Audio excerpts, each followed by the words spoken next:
హరి ఓం. ఓం నమో నారాయణాయ నమః.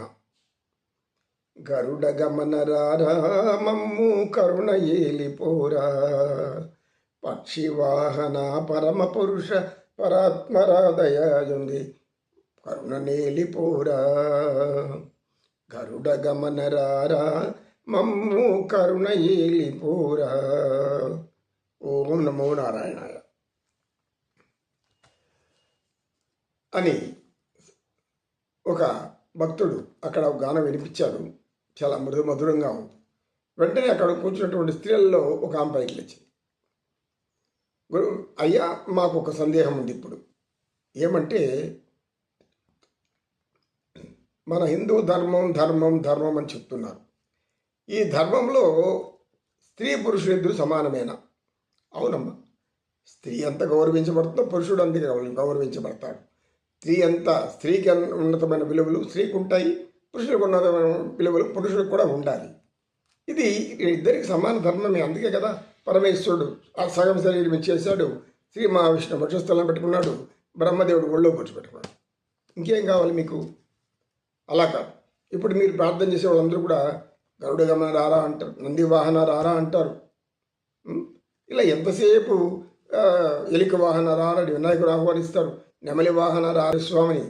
మరి ఆడవాళ్ళు దేని పిల్లలు? ఆడవాళ్ళకి వాహనమే లేదా అని అడిగిందాను. తల్లి, నువ్వు చాలా చక్కటి ప్రశ్న వేశావు. ఎందుకంటే స్త్రీ లేనిదే పురుషుడు లేడు, పురుషుడు లేనిదే స్త్రీ లేదు. ఎవరు ముందు అనేది మనం చెప్పలేము. అదేమిటంటే విత్తు ముందా చెట్టు ముందా? విత్తనం ఉంటే కానీ చెట్టు రాదు, చెట్టులో కాయలు వస్తే కానీ విత్తనం రాదు. మరి ఏది ముందు ఎవరు చెప్పలేరు. ఇది సృష్టి రహస్యం. ఎందుకంటే రెండు వేసింది ఆయనే, పరమేశ్వరుడు. కనుక ఇప్పుడు మామూలుగా మహావిష్ణు ఏమని పిలుస్తారు తల్లి అన్నాడు. లక్ష్మీ నారాయణుడు. ముందు ఎవరున్నారు? లక్ష్మీదేవి. ఈశ్వరుడు ఏమని పిలుస్తారు? పార్వతీ పరమేశ్వరుడు. ముందు ఎవరున్నారు? పార్వతీ దేవుడు. సరస్వతి బ్రహ్మ. ముందంతా స్త్రీ పేరే ఉంటుంది, చూస్తారు కదా. ఇది మన ధర్మానికి మీకు గుర్తురాలేదేమో. మన ధర్మంలో స్త్రీ ముందుంచి తర్వాతనే పురుషులకి ఆధిక్యత ఇస్తారు. పురుషాధిక్యత లేదు ఇక్కడ, స్త్రీల యొక్క పాత్ర లేనిదే. కనుక స్త్రీ ఒక ఎంత ఉన్నతి స్థానం ఇచ్చాం మన హైందవ సనాతన ధర్మం. ఇంకే ధర్మంలోనే ఇటువంటి జ్ఞానం లేదు. ఎందుకంటే సృష్టికి మూలం స్త్రీ, ప్రకృతి స్వరూపిణి. 9 నెలలు తడుపులో గర్భంగా భద్రంగా పెంచుకొని అనేక బాధలకు ఓర్చుకొని మానసిక పరిస్థితుల్ని అనేక విధాలుగా తీర్చిదిద్దుకుంటూ ఉన్నతమైన బిడ్డ కావాలని తప్పిస్తారు.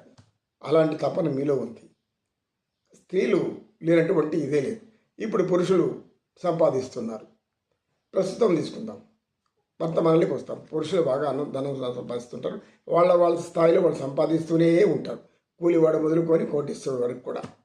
అయితే వీళ్ళు ఏం చేస్తారు? మొట్టమొదట అంటే భార్యకు ఏమేమి కోరికలు ఉన్నాయో ఆభరణాలు, అదేవిధంగా వస్త్రాలు, దివ్యాభరణాలు, దివ్య వస్త్రాలు, అదేవిధంగా చేతికి కంకణాలు, గాజులు, కాళ్ళకి గజ్జెలు, ఇవన్నీ కూడా మగవాళ్ళు వేసుకుంటారా? మగవాళ్ళు ధరిస్తున్నారా? మీకే కదా, అన్నీ మీకే ఇస్తున్నారు కదా.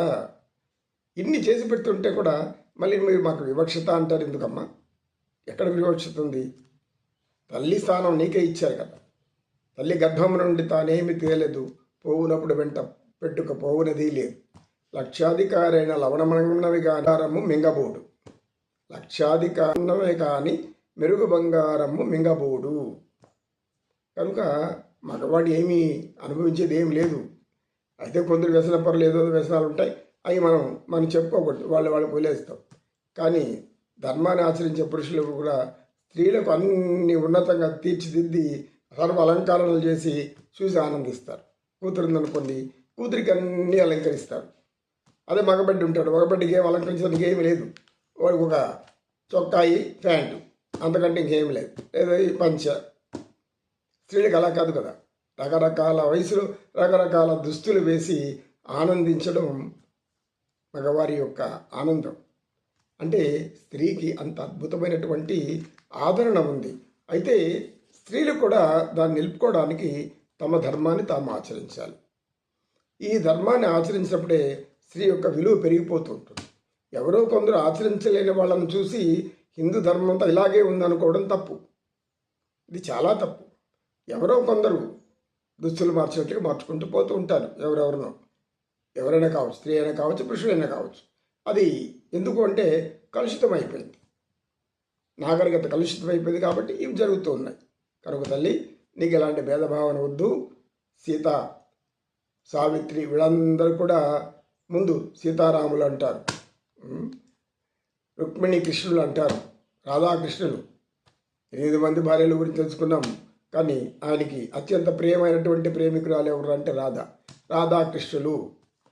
వాళ్ళ జీవితమే మధురం. ఎందుకంటే వాళ్ళు అక్కడ ఎటువంటి వ్యామోహం కాదు, అది ఒక పవిత్రమైన అనుబంధం.